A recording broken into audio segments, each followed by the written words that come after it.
이 시간 하나님께서 우리에게 주신 말씀 신약성경 사도행전 2장 29절에서 36절까지 말씀입니다. 사도행전 2장 29절에서 36절까지 우리 저와 여러분이 한 절씩 교독하시고 마지막 36절은 한 목소리로 봉독하겠습니다. 제가 먼저 29절 말씀 봉독합니다. 형제들아, 내가 조상 다윗에 대하여 담대히 말할 수 있노니 다윗이 죽어 장사되어 그 묘가 오늘까지 우리 중에 있도다.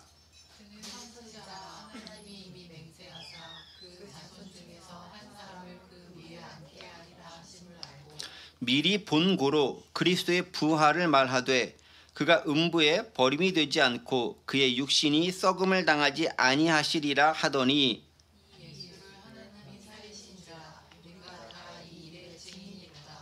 하나님이 오른손으로 예수를 높이심에 그가 약속하신 성령을 아버지께 받아서 너희가 보고 듣는 이것을 부어 주셨느니라.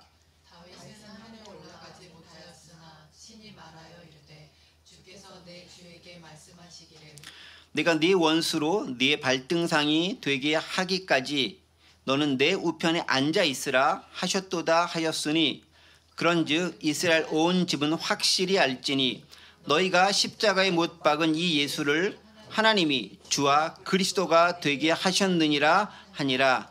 아멘. 네, 사도행전 2장에 있는 말씀 베드로의 설교 오늘 마무리 부분인데요. 함께 나누면서 또 하나님의 은혜 함께 체험하도록 시간 갖도록 하겠습니다. 지난 시간에 베드로의 설교에 대한 앞부분에 대한 내용들을 함께 기억하시죠? 특별히 요엘에 대한 것들 인용하면서 했었고요. 또 이제 다윗이 선포한 예수의 모습이 어떠한가에 대한 얘기를 잠시 함께 나누면서 이야기 나눴습니다. 어떤 내용이 있었을까요? 베드로가 설교를 하고 있죠. 이스라엘 사람들아 이 말을 들으라라고 하면서 창세기 32장 24절 30절에 나오는 즉 이스라엘에 대한 야곱의 이스라엘의 이름이 바뀌는 장면들을 연상시키면서 그 백성들을 친근하게 부르고 있습니다. 즉 유대인이나 예루살렘 거민들은 어떤 개념입니까? 유대인은 종족의 개념, 예루살렘의 거민은 지역 개념이라고 한다면은 이스라엘 사람들이라고 하는 것은 종교적이고 공동체적 개념을 가지고 있죠. 즉 같은 신앙 안에서 한 하나님을 경험한 그 공동체성을 가진 사람의 이름으로 설교하고 선포하는 걸 통해서 하나된 모습이다라는 것을 강조하면서 이야기하고 있습니다. 그러면서 어떻게 설교하죠?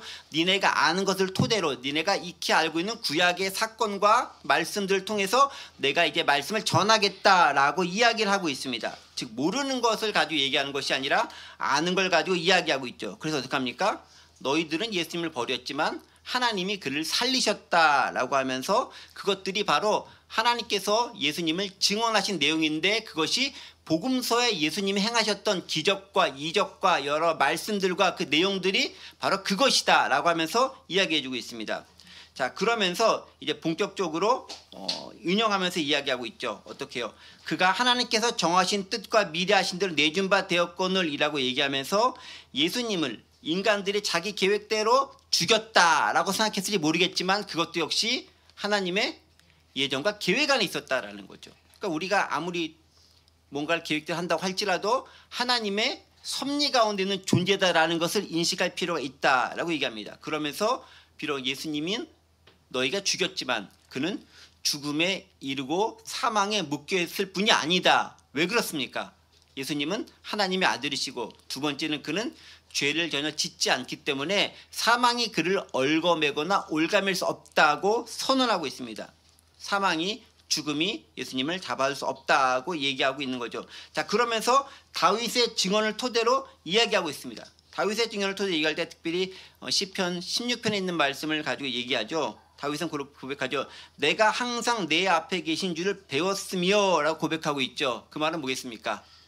다윗은 그 당시 하나님을 보고 하나님부터 말씀을 들으면서 그 하나님 안에 계신 예수님을 발견하고 그 예수님에 대한 것들을 사람들에게 자신의 시를 통해 선포하고 있다는 거죠. 수백 년 전, 즉 오늘 베드로의 설교를 듣는 사람들이 살았던 것보다 수백 년 전의 일들을 가지고 베드로는 다윗의 예를 통해서 다윗이 봤던 예수님의 모습을 그대로 설교 가운데 끌어내서 설명하고 또 말씀을 전하고 있습니다. 그러면서 바로 그 예수님이 다윗과 함께 있음으로 말미암아 그가 기쁘고 즐겁고 내 육체에도 희망이 있었다라고 선언하는 것처럼 우리 육체도 주님이 함께하는 것을 통해서 기쁨과 즐거움으로 나아갈 수 있다라고 선언해주고 있습니다. 더불어서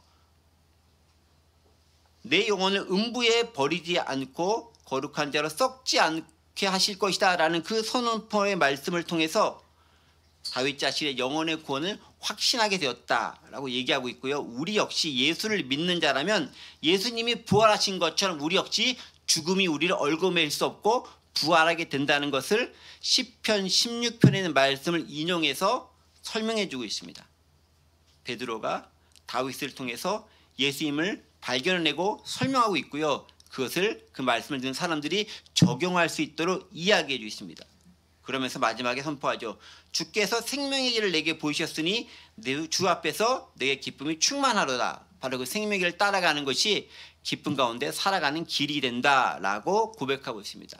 지난 시간까지 살펴봤던 그 다윗의 시편을 인용한 베드로의 설교의 마지막 부분이었습니다. 오늘은 그것에 이어서 함께 말씀 보겠는데요. 지난주에 우리 29절도 함께 보긴 했지만 29절과 오늘 본문 연결되어서 함께 오늘 말씀을 함께 은혜를 나누도록 하겠습니다. 29절 말씀 보겠습니다. 형제들아 내가 조상 다윗에 대해 담대히 말할 수 있노니 다윗이 죽어 장사되어 그 묘가 오늘까지 우리 중에 있도다. 그리고 3절에 그는 선지자다 라고 고백하고 있습니다. 자, 이제 다윗의 시편을 이용하면서 그 내가 인용했던 다윗의 시편 16편에 대한 것을 말한 것을 다시 한번 언급하면서 그 다윗이 누구고 내가 왜 다윗에 대해서 담대하게 말할 수 있는지를 설명하고 있는 거죠. 어떻게 설명합니까? 다윗에 내가 담대하게 말할 수 있다. 다윗에 한 가지 확실하게 말할 수 있다라는 겁니다. 무엇이라고요?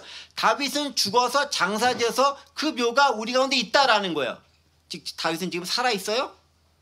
다윗은 지금 죽은 존재다라는 겁니다. 그걸 뭐가 증명하죠? 무덤이 있다라는 거예요. 너희가 잘 아는 무덤이 있다. 물론 다윗의 무덤은 독을 당해가지고 많은 사람들이 그에서 뭔가를 가져갔어요. 왜냐하면 다윗이 워낙 유명한 왕이고 임금이고 부유했던 사람이기 때문에 예전에는 무덤을 만들 때 그냥 무덤만 있는 게 아니라 그 무덤 안에 금이라든가 여러 가지 것들을 막 집어넣으니까 이스라엘 백성, 이스라엘이 남유다와 북이스라엘이 그 패망을 당했을 때 아수르와 바벨을 패망당했을 때 그 많은 것들을 사실 이렇게 사라져버리고 이렇게 독을 당하기도 했습니다. 그래서 많이 없어지긴 했지만 여전히 무덤은 남아있다라는 거죠. 자, 어쨌든 그 묘가 우리가 남아있다라는 것은 다윗이 누구다? 신이다? 아니다. 하나님이야? 아니다. 누구라는 거니까 인간에 불과하다라는 것입니다. 그 인간에 불과한 다윗, 너희가 그렇게 자랑하는 인간에 불과한 다윗의 묘가 지금 여기 있다. 그가 인간이라는 것을 이 묘가 증언하고 있다라고 이야기하고 있는 거예요. 그런데 그 다윗은 어떤 다윗이다? 29절에 뭐라고 되어 있죠? 형제들아 내가 누구에 대해서? 조상 다윗에 대해서, 조상에 대해서 조상. 여기 되면 the patriarch David라고 되어 있죠. 네, 우리의 조상인 다윗에 대해서라고요. 그럼 다윗 그 이스라엘 백성들이 조상이 다윗만 조상이겠어요? 또 많은 조상들 있잖아요. 다윗뿐만 아니라 또 어떤 조상이 있습니까? 가장 대표적인 언약의 조상들은 아브라함, 이삭, 야곱. 이 사람들은 다 언약의 약속을 받은 조상이라 부르는데 여기서는 내 조상 다윗이라고 언급하고 있습니다. 왜 이렇게 언급했을까요? 조상으로서 다윗을 언급하는 것은 조상, 믿음의 조상으로서 아브라함, 이삭, 야곱을 언급하는 것과는 다릅니다. 어떻게 다르냐? 아브라함과 이삭과 야곱은요 하나님의 약속의 말씀을 받은 믿음의 조상입니다. 그러니까 신앙의 조상인 거고요. 이스라엘 공동체 조상이 되는 겁니다. 그렇죠? 내가 내 씨를 통해서 바닷가의 모래와 같이 하늘의 별과 같이 많게 하고 풍성하게 않고 넘치게 하리라라는 이스라엘 민족 전체의 중흥과 부흥과 회복에 대한 것들을 누가? 아브라함과 이삭과 야곱을 통해 약속했습니다. 그들은 믿음의 조상인 거예요. 조상이지만 다른 조상이죠. 그런데 다윗도 조상입니다. 어떤 조상인가?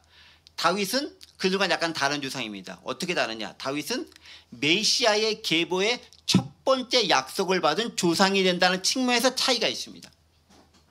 그러니까 아브라함은 이스라엘 민족이 생기는 것에 대한 믿음의 하나님을 믿는 신앙으로서의 조상, 아브라함, 이삭, 야곱은 그 조상이지만 다윗은 메시아의 계보를 시작한 그 조상의 첫 번째 이름을 올리는 자가 바로 다윗이 된다는 거죠. 그러니까 여기서 이제 내 조상 다윗이라는 것들은 그 말 딱 들었을 때 사람들은 무슨 연관성을 갖냐면은 다윗하면 메시아 왕국, 다윗 후손 중에서 메시아가 나온다고 했어라는 것들을 이스라엘 사람들은 다 기억하고 그들의 무의식 가운데 잠재되어져 있는 생각인 거예요.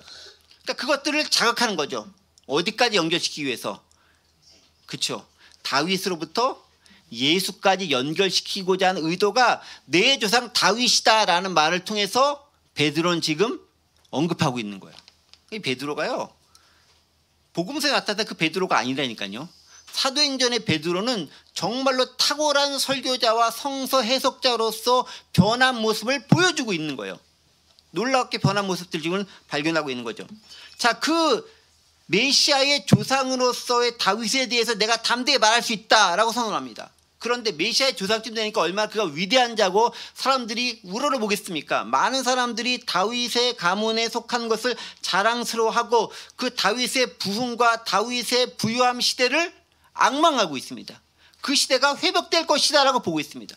메시아가 오면 다윗과 솔로몬의 영화를 이 땅 가운데 회복할 것이다 라고 사람들은 기대하고 있고 믿고 있었던 것이 그 당시 사람들이 가졌던 생각이다라는 거예요. 그런데 그 다윗도 메시아는 아니었다라는 거죠. 메시아 혈통의 조상이긴 하지만 메시아는 아니었다. 즉 다윗은 인간이었다. 다윗은 죽었다. 그 무덤이 그것을 증거한다라고 이야기하고 있습니다. 그러니까 이 내 조상 다윗이라는 언급을 통해서 그리고 그 나오는 그 구절들을 통해서 메시아로서의 다윗을 사람들이 연상하게 만들고 그러나 다윗은 메시아가 아니야. 진짜 메시아는 따로 있어라는 여지를 남겨놓는 거예요. 여운을 남겨놓는 베드로의 놀라운 설교적 기법이 들어가 있는 거예요. 제가 설교적 기법을 보려고 하는 건 아니지만 볼수록 발견이 되는 거예요. 설교하고 있는 거죠. 자, 그러면서 다윗에 대해서 또 한 가지 그가 가진 직책을 설명합니다. 30절 뭐라고 선포합니까? 다윗은 뭐라고요? 선지자라. 여러분 다윗이 선지자인 줄 아셨어요? 잘 모르셨죠? 다윗은 주로 우리가 왕으로만 알고 있죠. 근데 선지자라고 보면 선지자. But he was a prophet. 이라고 됩니다. 선지자라고 고백합니다. 선지자라는 말은 여러분들 어떤 의미와 뉘앙스를 가지고 있는지 아십니까? 선지자가 하는 일이 뭡니까? 선지자는 가장 대표적인 일은 하나님의 말씀을 사람들에게 전하는 게 선지자의 일인 거예요. 그러니까 우리는 보통 선지자 혹은 예언자라고 하잖아요. 제가 몇 차례 말씀드린 것처럼 예언이라고 하는 것, 선지, 앞선자 쓰는 거잖아요. 미리 아는 것이잖아요. 그러니까 미리 예언해서 때려 맞힌다 그런 것이 아니라 하나님께서 사람들에게 그 시대에 필요한 사람들에게 그 시대에 방황하고 그 시대에 하나님의 말씀대로 살려는 사람들에게 하나님이 주시는 메시지를 가감없이 전하는 자가 선지자인 거예요. 다윗도 누구다? 선지자다는. 그러니까 다윗이 선지자라는 건 뭐냐면 다윗이 하나님의 말씀을 받아서 전한 것이 있다라는 의미예요. 다윗 시대에 가장 탁월한 선지자는 누군지 혹시 아십니까? 다윗 같이 살았던 유명한 선지자 누구일까요? 다윗을 혼내기도 했던 선지자 나단이라는 선지자가 있었죠. 네.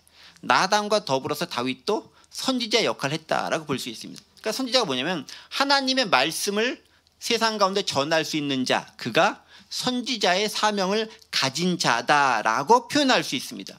하나님의 말씀을 그대로 받고 전할 수 있어야 되는 거예요. 그런데 하나님의 말씀을 받고 전하지 않고 내 마음대로 임의적으로 한다거나 왜곡돼서 한다거나 하면 선지자로서의 사명을 제대로 감당하지 못한 것이 되겠죠. 어쨌든 다윗은 선지자였습니다. 그래서 어떻게 하냐? 성령의 감동을 받아서 하나님의 말씀을 그 역시 전하게 됩니다. 근데 이 다윗이 선지자고 하나님 말씀을 받아 전했다라는 것들은 오늘 본문에 베드로만 인정하는 것이 아닙니다. 누구도 얘기했죠? 잘 모르겠죠. 누구도 했냐? 예수님도 인정하시면 예수님도 다윗이 했었던 말씀들을 그대로 인정하면서 이야기합니다. 예를 들면 마태복음 22장 41절부터 45절에 있는 말씀을 잠깐 보겠습니다. 여기 나왔죠? 네. 바리새인들이 모였을 때 예수께서 그들에게 물으시되 너희는 그리스도에 대해서 어떻게 생각하느냐? 이 메시아에 대한 것을 언급하기 위한 질문입니다. 누구 자손이냐? 대답하되 다윗의 자손이니이다. 다윗의 자손이라고 이제 당연히 메시아 계보가 나오겠죠. 이 시대 그러면 다윗이 성령에 감동되어 어찌 그리스도를 주라 칭하여 말하되 주께서 내 주께 이르시되 내가 네 원수를 네 발 아래 둘 때까지 내 우편에 앉아 있으라 하셨도다 하였느냐. 다윗이 그리스도를 주라 칭하였은즉 어찌 그의 자손이 되겠느냐 하시니라고 하면서 예수님도 다윗이 말한 것들 그대로 인용하시면서 설명하고 있습니다. 무엇에 대해서? 그리스도에 대해서, 그리고 메시아에 대해서 예수님 자신도 이 말씀을 가지고 설명하고 있습니다. 그러니까 예수님도 다윗을 일종의 선지자로 인용한 것이죠. 오늘 이 마태복음 22장의 말씀은 조금 더 한 번 더 인용할 겁니다. 이제 말씀과 더불어서 인용할 것이 나오는데 일단은 첫 번째는 이것인 거죠. 예수님도 다윗을 선지자로 인용했었던, 즉 하나님의 말씀을 그대로 받아서 전했던 놀라운 사람이었다라는 것입니다. 그 다윗이 선지자로서 그 다윗이 무엇이라고 선포하는가? 그가 무엇이라고 얘기하는가? 그러니까 이제 뒤에 나온 내용이겠죠. 뭐라고 얘기합니까? 하나님이 이미 맹세하사 그 자손 중에서 한 사람을 그 위에 앉게 하리라 하심을 알고, 그 다음에 31절 계속 쭉 나오죠. 미리 본고로라고 얘기하면서 어떻게 그리스도에 대한 예언의 말씀 하셨는가가 30절 31절 이후부터 기록되어져 있는 거예요. 그러니까 선지자니까 예언의 말씀 하시는 거죠. 하나님이 세상에 주신 말씀 하시는 거죠. 성령에 감동되어서 뭔가 말씀을 하시는 거죠. 무엇이라고 말씀하시는가? 바로 이거죠. 무엇이라고요? 하나님이 맹세하사 그 자손 중에서 한 사람을 그 위에 앉게 하리라 하심을 이야기했다라는 거예요. 하나님이 맹세하다. 하나님이 근데 맹세할 수 있나요? 맹세는 누가 맹세하죠? 네, 어떤 사람이라든가 낮은 존재가 자기보다 높은 사람의, 높은 분의, 높은 어떤 존재를 걸고 그건 꼭 지키겠다 하는 게 맹세잖아요. 그러니까 하나님은 하나님보다 높은 분이 없기 때문에 하나님이 하나님에게 맹세하다라는 표현 사실 쓸 수는 없어요. 근데 어쨌든 이제 베드로는 그만큼 분명하고 확실하다는 어조로 얘기하는 거죠. 그래서 영어 성경은 맹세하다는 말 쓰지 않아요. 뭐라고 되어 있습니까? 30절에 보면 하나님이 맹세하다라고 되어 있지만 영어는 뭐라고 되어 있냐면은 But he was the prophet and he knew that God had promised him on earth. 하나님이 그에게 약속했고 earth, 맹세를 통해 약속했다라는 뜻에서 약속이란 말을 강조하고 있죠. 자기보다 더 높은 존재이기 때문에 내가 나를 가르쳐 말하면 가장 무엇과도 변개할 수 없는 가장 확실한 거다라고 얘기하는 거예요. 그러니까 하나님은 하나님보다 높은 존재이기 때문에 자기가 자신을 가르쳐 말할 수밖에 없는 거예요. 내가 내 이름을 걸고 약속하는데 라고 하면서 이야기하는 거죠. 뭐라고 얘기합니까? 그 자손 중에서 한 사람을 그 위에 앉게 하리라. 누구의 자손?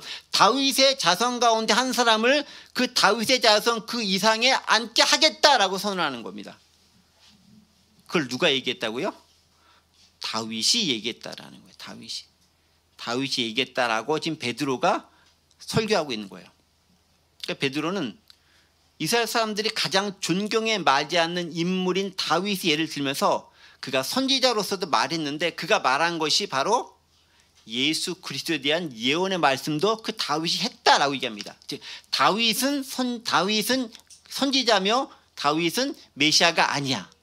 그러나 다윗은 예수님, 메시아인 예수님에 대한 것도 미리 예언한 분이야라고 선언하고 있는 거예요. 놀라운 통찰이 지금 베드로를 통해서 이루어지고 있는 것을 발견할 수 있습니다. 자, 그런데 이런 메시아에 대한 통찰과 이 선언은 비단 다윗만 했던 것이 아니에요. 다윗 시대에 같이 살았던 또 한 명의 중요한 선지자가 있었다고 제가 말씀드렸죠. 누구라고요? 나단이라는 선지자가 있습니다. 나단도 또 그와 비슷한 예언의 말씀하십니다. 어디요? 사무엘하 7장 12절부터 17절 말씀 보세요. 역시 나단도 메시아에 대한 예언의 말씀하십니다. 사무엘하 7장 17절입니다. 네 수완이 차서 네 조상들과 함께 누울 때에, 여기서 네 수완이라는 것은 하나님이 나단을 통해 다윗에게 말하는 겁니까? 네라는 것은 다윗을 지칭하는 말이에요. 내가 네 몸에서 내 씨를 네 뒤에 세워 그의 나라를 견고하게 하리라. 즉 다윗 너의 후손 중에서 한 명을 세워서 네 나라를 견고하게 하겠다라고 선언하고 있습니다. 13절 보겠습니다. 그는 내 이름을 위하여 집을 건축할 것이요 나는 그의 나라 왕위를 영원히 견고하게 하리라. 나는 그에게 아버지가 되고 그는 내게 아들이 되리니 그가 만일 죄를 범하면 내가 사람의 매와 인생의 채찍으로 징계하려니와 내가 내 앞에서 물러나게 한 사울에게서 내 은총을 빼앗은 것처럼 그에게서 빼앗지는 아니하리라.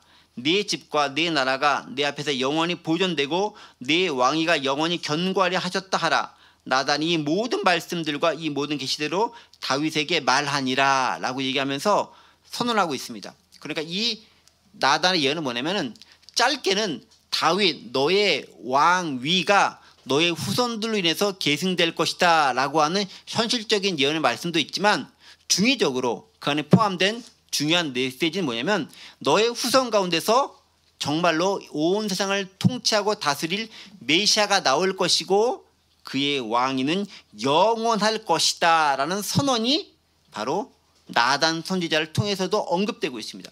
그러니까 하나님께서는 다윗 시대에 다윗을 통해서 그리고 나단 선지자를 통해서 동일하게 메시아에 대한 부분들을 언급하고 있는 거예요. 바로 그것을 베드로가 정확히 키치에 대해서 사람들에게 설명해 주고 있는 거예요. 어떻게 설명해 주느냐? 사람들은 이 부분을 듣고 다윗 왕과 똑같이 무력과 정치적인 것을 통해서 다스릴 그런 이스라엘의 강대한 이스라엘에 대해서 전 세계를 통치할 것 같은 나라로서의 메시아 왕국을 꿈꾸고 그걸 기대해 왔지만, 베드로도 복음서에 있었던 베드로도 바로 그런 식으로 메시아 왕국이 펼쳐질 것을 믿었지만, 이제 예수님의 십자가와 부활을 경험하고 예수님께서 살아생전에 하셨던 말씀들의 의미를 그 당시에는 몰랐지만 나중에 예수님의 부활을 통해서 깨달은 바에 따르면 그 메시아 왕국은 지금까지 자신들이 잘못 해석해 왔거나 오해해 왔던 그런 무력으로서 정치적인 것으로서의 왕국이 아니라 정의와 사랑과 평화와 그리고 섬김을 통해 누구나 함께 살아갈 수 있는 나라로서의 겸손과 섬김의 나라로서의 성령의 충만한 공동체로서의 메시아 왕국이다라는 것들을 베드로도 사람들에게 설명하고 있는 거예요. 예전까지는 본인도 잘 깨닫지 못해가지고 그러면 안 됩니다, 안 됩니다 라고 했던 존재가 이제 바뀌어서 예수님 말씀하신 의미를 깨닫고 그 의미대로 다른 사람들에게 선포하고 있는 겁니다. 완전히 바뀐 베드로의 모습을 오늘 본문을 통해 발견할 수 있는 것이죠. 그러니까 성령이 충만하게 되고 성령의 은혜가 있으면 완벽하게 바뀐 모습으로 이전과는 다른 진실하고 강력하고 권위 있는 메시지를 선포하게 된다라는 것을 발견하게 되는 것이죠. 자, 그러면서 더 놀라운 것은 뭐냐면 베드로는 다윗이 말씀을 전했던 그 시편 16편에 있는 말씀, 그리고 하나 더 나오는 오늘 본문 후에 나오는 시편 110편의 말씀이 다윗이 자신에 대한 것이 아니라 바로 예수님을 예언하면서 말씀하신 것이다라는 것들을 해석해서 사람들에게 선포하고 있다라는 거예요. 그 당시 사람들은 그 시편에 있는 말씀들이 16편이 그리고 시편 110편 있다 볼 110편이 단지 다윗의 자신에만 국한된 말씀이다라고 믿어오고 생각해 왔었는데, 베드로가 그 잘못된 생각들을 교정해 주고 있는 거죠. 어떻게? 그것은 다윗 자신에 대한 예언과 다윗 자신에 대한 말씀이 아니라 다윗이 하나님으로부터 받은 예수 그리스도의 말씀을 예언적으로 선포하고 있는 내용이다라는 것들을 해석해서 설명해 주고 있습니다. 탁월한 성서 해석 및 적용가가 되어져 있는 베드로의 모습을 우리는 발견할 수 있습니다. 자, 그러면서 이제 구체적으로 이야기합니다. 30절에서 뭐라고 하죠? 그는 선지자라, 다윗은 선지자라, 하나님이 맹세하사 그 자손 중에서 한 사람을 그 위에 앉게 하려 하심을 알고, 31절로 넘어갑니다. 미리 본고로 그리스도의 부활을 말하되, 뭘 얘기했다고요? 다윗이 그리스도의 부활을 미리 말했다라는 거예요. 저는 이 본문은 좀 되게 생소하면서도 되게 놀랍다라는 생각이 들지 않습니까? 다윗이 무엇을 알았다고요? 그리스도의 부활을 알았다라는 거예요. 언제? 베드로의 설교를 듣기 전부터 수백 년 전에 살았던 그 다윗이 미리 예언자적 사명을 가지고 그리스도의 부활을 미리 알았다라는 거예요. 그게 어디 있다? 시편 16편과 110편에 나타나고 드러나 있다라는 거예요. 그걸 베드로가 발견해서 지금 선포하고 있는 거예요. 31절 미리 본고로 그리스도의 부활을 말하되 그가 음부에 버림이 되지 않고 그의 육신이 썩음을 당하지 아니하시라 하더니 라고 하면서 그분의 해석을 진행시켜 나가고 있습니다. 자, 시편 16편 8절 11절 지난주에도 봤던 말씀이죠. 한 번 더 보겠습니다. 내가 열 항상 내 앞에 모시며, 지금 다윗이 고백하고 있는 장면이에요. 그가 나의 오른쪽에 계심으로 내가 흔들리지 아니하리라. 내가 요동치 아니하리. 우리 그 찬송 알죠? 거기 나오는 구절이에요.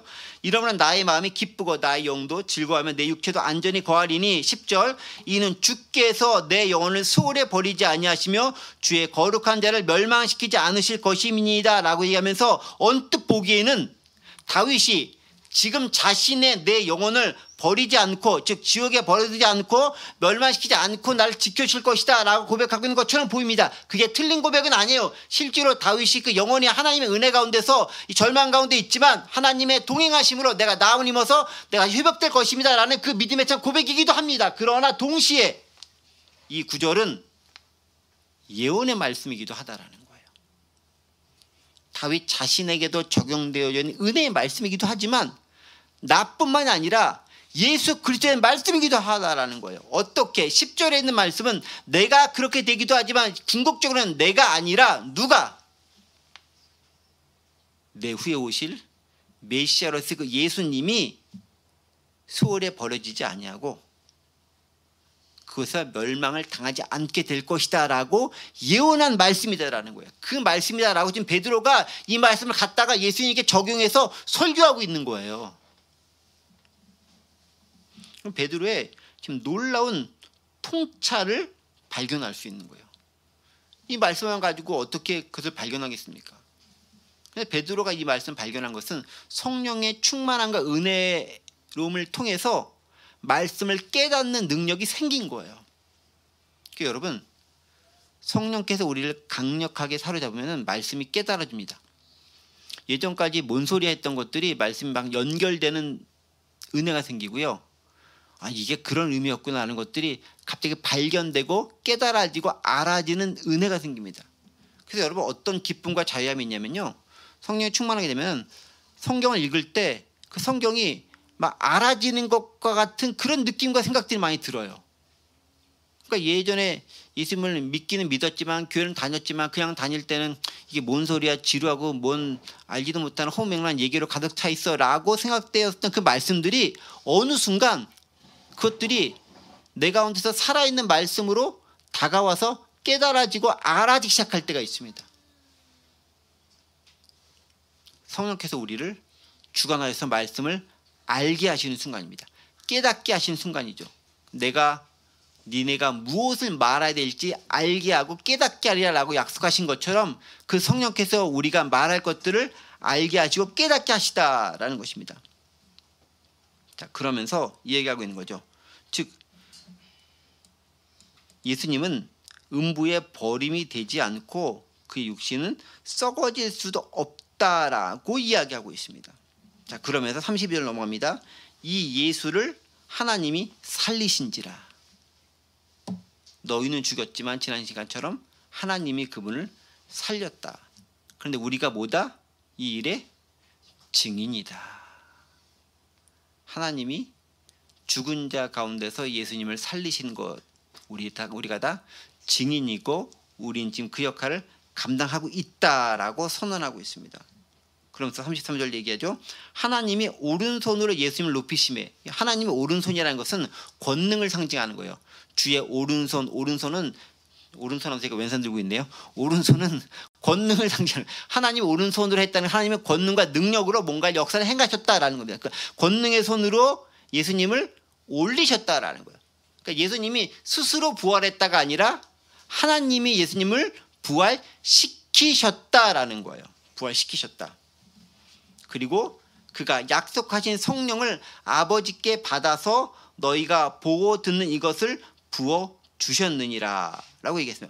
그러니까 하나님이 오른손으로 그를 높이셨고 예수님이 약속하신 성령을 아버지 하나님부터 받아가지고 너희가 보고 듣는 이것을 부어주셨느니라. 보고 듣는 이거 뭐겠습니까? 바로 얼마 전에 봤었던 오순절 성령 강림의 충만한 사건들, 크고 놀라운 사건들, 많은 사람들이 방언을 얘기하고 한 번 더 들어보지 못한 말을 말하고 그 놀라운 역사가 이루어지는 성령 강림의 은혜의 순간들을 예수님께서 하나님으로부터 받은 성령을 너에게 부어주신 역사로 설명할 수 있다라는 거죠. 그러니까 성령 강림의 역사를 설명하면서 뭘 설명합니까? 예수님이 그것 가운데 중요한 역할을 감당하셨다라는 것들을 언급하고 있어요. 그러니까 베드로도요 철저하게 예수 그리스도 중심에 지금 설교를 하고 있는 거예요. 아닌 것 같지만 계속 예수님이 나오는 거잖아요. 어떻게 나옵니까? 다윗의 예언을 통해서 예수님이 나오고요. 오순절 성령 강림은 예수님과 관계가 없는 것처럼 보이지만 그 성령 강림할 수 있도록 부어주신 분도 누가? 예수님이 부으셨다라는 거예요. 하나님으로부터 받은 성령을 너에게 부어 주셨다라고 이야기하고 있는 거죠. 놀라운 능력과 은혜가 그 가운데 있다라는 것입니다. 그러면서 34절을 넘어갑니다. 다윗은 하늘에 올라가지 못하였으나 친히 말하이르되 주께서 내 주에게 말씀하시기를 35절 내가 네 원수로 네 발등상이 되게 하기까지 너는 내 우편에 앉아 있으라 하셨도다 하였으니라고 얘기하면서 한 번 더 베드로가 다윗의 시편을 인용합니다. 시편 110편을 인용합니다. 시편 110편 말씀이 뭐냐면요 이거죠. 여호와께서 내 주에게 말씀하시기를 내가 네 원수들로 내 발판이 되게 하기까지 너는 내 오른쪽에 앉아 있으라 하셨도다라는 말이 다윗이 말한 그 시편인데 이번에는 베드로가 그대로 하나도 틀리지 않고 그대로 똑같이 따와가지고 완벽하게 인용합니다. 유일한 차이가 하나 있죠. 어떤 차이가 있습니까? 시편 110편에서는 다윗이 현재형으로 이야기하죠. 그러면 시편 110편 보세요. 말씀하시기를 The Lord said to my Lord라고 하면서 said라고 하면 지금 말씀하신다. 뭐라고요? Sit at my right. 내 오른편에 앉아라. 오른편에 앉아라. Until I make you an 너의 적들을 내가 너의 발밑에 발등상을 만들 때까지 너는 내 오른손에 앉아 있으라 라고 말씀하셨던 것을 지금 말하고 있다라고 얘기하고 있잖아요. 그런데 이 말이 오늘 본문에서 베드로가 인용할 때는 어떻게 합니까? 오늘 본문 35절에 보세요. 34절 35절이죠. 35절 보면 다윗은 하늘에 올라가지 못하였으나 친히 말하이르되 주께서 내 주에게 말씀하시기를 내가 내 원수 내 발등에까지 너는 내 우편에 앉아 있으라 라고 얘기죠. 영어로 보면 어떻게 됐습니까? For David did not ascend to heaven and yet he said the Lord said. 요거만 바뀌었죠. 아까 said라고 한 현재형인데 여기서는 과거로 바뀌었죠. 요것만 지금 베드로가 과거로 바뀌어 얘기한 거예요. 주님께서 말씀하셨다. To my Lord. 내 주에게 말씀하셨다. Sit at my right hand. 내 오른편에 앉아가지고 내 원수들로 발등상 되게 할 때까지 너는 계속 앉아있으라고 하면서 그 말씀을 그대로 똑같이 따서 인용하고 있습니다. 그러니까 이 말씀을 그대로 인용하고 있잖아요. 지난번에 요엘서는 약간 변형을 가해서 인용한다면 이번에는 그대로 인용하고 있죠. 왜냐하면 그만큼 중요하기 때문에 그대로 변형 없이 인용을 하고 있습니다. 자, 그런데 오늘 이 말씀을 가만히 보세요. 여기서 재미있는 것을 발견할 수 있습니다. 자, 시편 110편을 보세요. 여기 이제 아까 오늘 사도행전 2장 35절 말씀과 똑같으니까 지금 다윗이 뭐라고 얘기하고 있죠? 여호와께서 내 주에게 말씀하시기를. 여호와가 나오고 주님이 나오죠. 영어로 뭐 되어 있습니까? The Lord said to my Lord. 로드가 둘이 나오죠. 여기서 대문자로만 쓴 로드는 The Lord는 누구? 여호와 하나님. 그 다음에 여기 앞 글자만 L로 쓴 로드는 누굽니까? 이거는 예수 그리스도를 뜻하는 거예요. 그러니까 이미 다윗이 뭐라 얘기하면 하나님께서 예수님에게 말씀하셨다라는 거예요.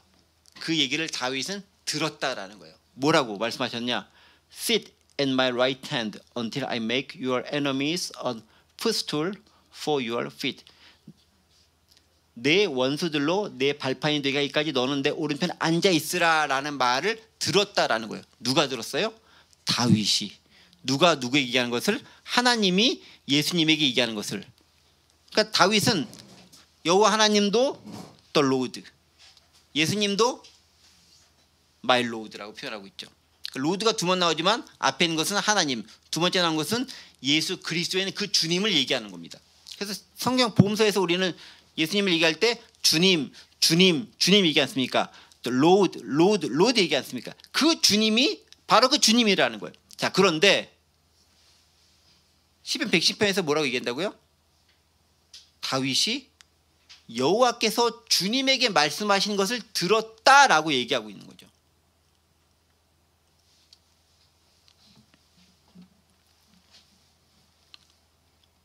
그리고 베드로는 이 말씀을 그대로 따 가지고 와서 다윗이 예언했던 그 놀라운 예수님에 대한 것이 오늘 이 시간에 이루어졌다고 선언하고 있는 것입니다.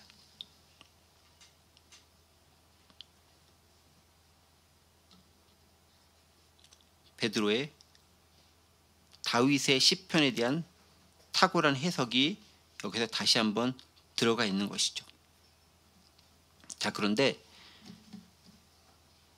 이 말씀들은요, 아까 봤었던 예수님께서 하셨던 그 말씀들을 다시 한번 생각나게 합니다. 우리 마태복음 22장 41절 45절 아까 잠깐 봤었죠? 안 봤었나요? 네, 아까 봤었죠? 그 말씀 잠깐 띄워주세요. 이때 예수님도 뭐라고 하셨습니까? 마태복음 22장 41, 45절 보면은 바리새인들이 너 누구냐라고 물었을 때 예수님께서 무엇을 인용해서 얘기하죠? 44절 45절 보면은 주께서 내 주께 이르시되 내가 내 원수를 내 발 아래 둘 때까지 내 우편에 앉아 있으라 하셨도다 하였느냐? 다윗이 그리스도를 주라 칭하였으니 어찌 그의 자손이 되겠느냐? 지금 뭐라고 얘기합니까? 지금 바리새인들은 예수님에 대해서 비방하는 거예요. 네가 메시아라고? 그래서 뭘 얘기하고 있죠? 메시아의 다윗의 후손 가운데서 누가 메시아가 나올 거라고 얘기했는데 네가 그 메시아라고 얘기하고 있지 않습니까? 그런데 지금 예수님 얘기하면 내가 그 후손이긴 하지만 실제로는 다윗이 얘기했었던 혈통으로서의 후손일지 모르겠지만 실제로는 나는 누구냐면은 하나님께서 다윗에게 말씀하셨을 때 지칭하셨던 바로 그 주님이 바로 나야라고 얘기하고 있는 거예요. 지금 설명을 하고 있는 거죠. 어떻게? 예수님에 대해서 궁금해하고 있는 바리새인들에게 예수님은 설명하고 있는 거예요. 내가 바로 그 메시아다.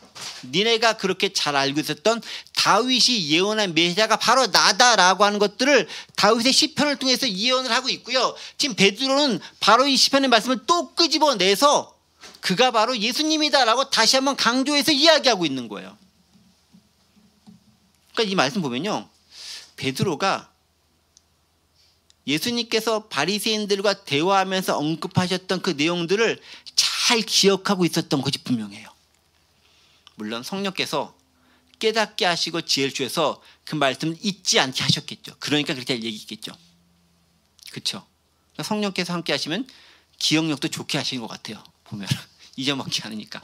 그래서 이렇게 고백하게 만든잖아요. 즉 예수님께서 내가 다윗보다 더 다윗이 주님이라고 칭한 분이 바로 나였기 때문에 다윗의 후손, 즉 혈연으로 자손으로 한참은 그렇게 뭐 다윗을 조상으로 봐야 될 그런 존재로서 내가 아니야라는 겁니다. 비록 혈통적으로는 그럴지 모르겠지만 영적으로 봤을 때는 다윗이 나를 주님으로 불렀던 즉 하나님의 아들로서의 정체성이 바로 나고 바로 내가 그 메시아라고 예수님이 고백했던 것처럼 바로 그 고백을 듣고 그 설교를 듣고 기억하는 베드로는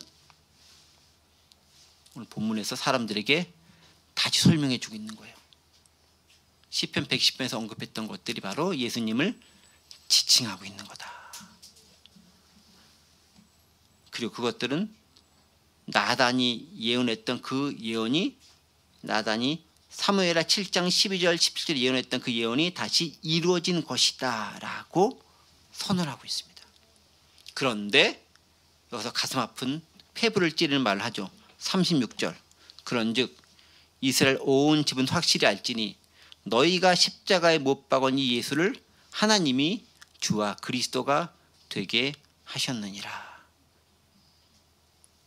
즉 너희는 신성 모독으로 예수를 죽였을지 모르지만 그 예수는 누구다? 메시아였다. 그 예수는 하나님의 아들이었다. 너희가 존경하는 다윗이 주님으로 불렀던 그 존재였다라고 선언하고 있는 거죠. 너희가 십자가에 못 박은 이 예수를 하나님이 주와 그리스도가 되게 하셨느니라. 예전에는 아니었는데 지금 되게 하셨다라는 그런 측면이 아니라 예전부터 메시아였던 것들을 이제는 너희가 알 수 있도록 만들어줬고 깨닫게 하셨고 모든 것들을 확실하게 밝혀주셨다라는 뉘앙스가 이 가운데 들어있는 것이죠. 자, 이 말 들었을 때 사람들은 어떤 반응을 보였을까요? 네, 그 내용이 다음 시간에 살펴볼 내용인데요. 오라 우리가 어찌하면 좋겠습니까? 라는 고백이 다음 시간부터 나오게 됩니다. 그 고백이 바로 또 오늘 우리에게 주시는 메시지가 될 수도 있겠죠. 말씀을 정리합니다. 베드로는 예수 그리스도를 설명하되 그들이 잘 알고 있었던 구약의 내용을 통해서 설명해 주고 있습니다. 가장 유명했던 인물 다윗, 즉 다윗의 후손 중에서 메시아가 나오는 것까지만 알고 있었던 그들에게 진짜 메시아는 누구며 그 예수님이 다윗보다 얼마나 앞선 존재이고 하나님의 아들이셨는가를 시편 16편과 110편의 인용과 해석을 통해서 이스라엘 사람들에게 선포하고 있습니다. 바로 그 선포를 들은 이스라엘 백성들은 이제 폐부의 찔림을 느끼면서 회복하고 회개해야 할 기회를 갖게 된 거죠. 그러면 어떻게 해야 될 것인가에 대한 부분들을 질문하고 있습니다. 우리는 어떠합니까? 예수 그리스도의 십자가와 부활을 단지 어떤 특별한 사건으로만 인식하는 것이 아니라 오래된 구약으로부터 예언된 그리고 말씀에 성취된 사건으로서 우리는 발견할 필요가 있습니다. 그리고 그것은 하나님의 우리 향한 놀라운 계획의 일환으로 하나씩 차근차근 진행되고 있다는 것이죠. 그리고 그 진행됨은 오늘 우리 시대에 예수님 시대에 이루어진 것처럼 우리 시대에도 역시 그 결말을 보고 우리가 그 사명을 받은 자로서 역할을 감당할 것이라는 책무를 부여하고 있습니다. 그 역할을 잘 감당해낼 수 있는 저와 여러분들 되기를 간절히 원합니다. 기도하겠습니다. 은혜와 사랑의 하나님 아버지 감사합니다. 오늘 또 베드로의 두 번째 설교의 말씀을 통해서 하나님께서 다윗을 통해 예언하신 그 예수님의 모습을 발견할 수 있도록 허락해 주심에 감사드립니다. 구약은 단지 옛 이야기로만 알고 있던 저희들의 모습일지 모르지만 모든 것이 그리스도를 향해 나아가고 있고 그리스도를 향해 완성되었으며 성취됐던 것을 다시 한번 발견합니다. 그 믿음과 놀라운 지식을 통해 성경을 볼 수 있는 눈을 뜨게 하여 주시옵시고 그 깨달은 바를 통해 말씀이 우리를 주관하는 삶을 살아갈 수 있도록 도와주옵소서. 감사드리며 예수 그리스도의 이름으로 기도하옵나이다. 아멘.